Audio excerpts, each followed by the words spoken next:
The Empire Casino in Leicester Square is the host of the 2009 World Series of Poker in Europe, sponsored by Betfair. There are many, many important guys here at the World Series Poker Europe down in at the Empire in London. None more important than this guy, Tournament Director Jack Effel. We've spoke on numerous occasions, but it's nice to get you in the seat for 5 minutes away from the action. And you just tell me how you got into tournament directing and being the most important guy here in London this week for all the poker players. Well, I've been in poker since '97. I was a break-in dealer, and I moved up through the ranks throughout the years. Was supervisor, poker room manager. I eventually escalated up into the director of poker operations position for Harrah's. Kind of through that process, I got involved with the World Series of Poker in 2005 when the inception of the World Series of Poker circuit came about.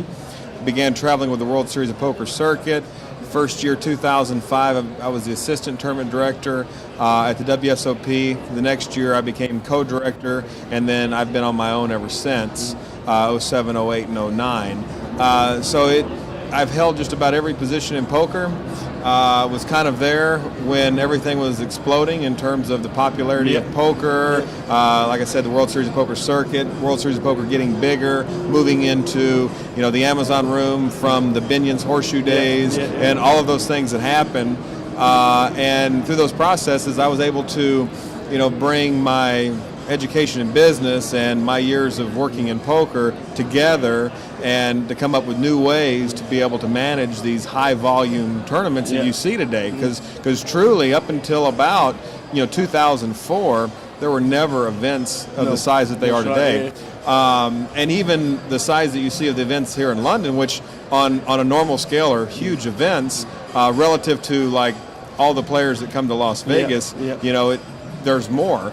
So I think we've come a long way in that respect, and I'm just happy that I've been part of that whole evolution and been part of helping make the process better, along with some very, very smart guys.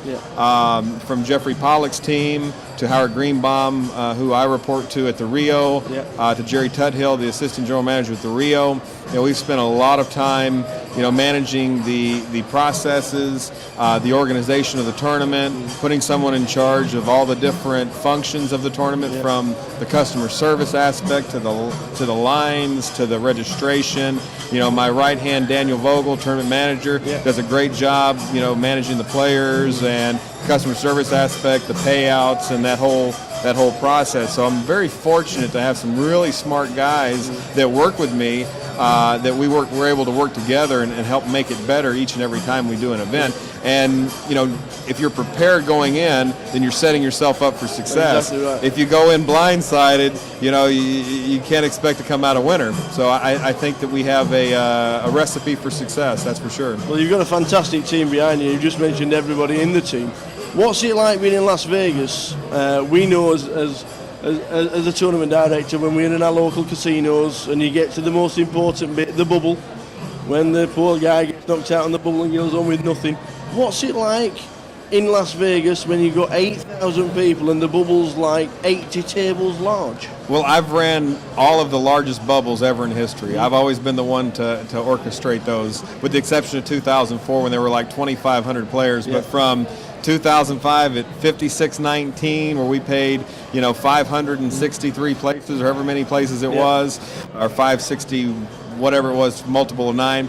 The next year where we paid 800 and something places with 8,773, and then the next year at 6358, and then 6844, and then this past year at 6458, I believe. How do you get 80 tables to stop all at the same time? It's difficult. Well, you get scared. You get scared around the bubble because the more tables you have, the more hands are being played, the more probability, the higher probability of players busting out. So you have to go hand for hand, several out of the money. And some people feel that we don't take it close enough and start it. And the reason we do that is to ensure that it's fair, people aren't stalling, and we get players in the order that they finish, Yeah. right? Which is the important thing. So that's, it just takes a little bit of practice. It took some experience learning.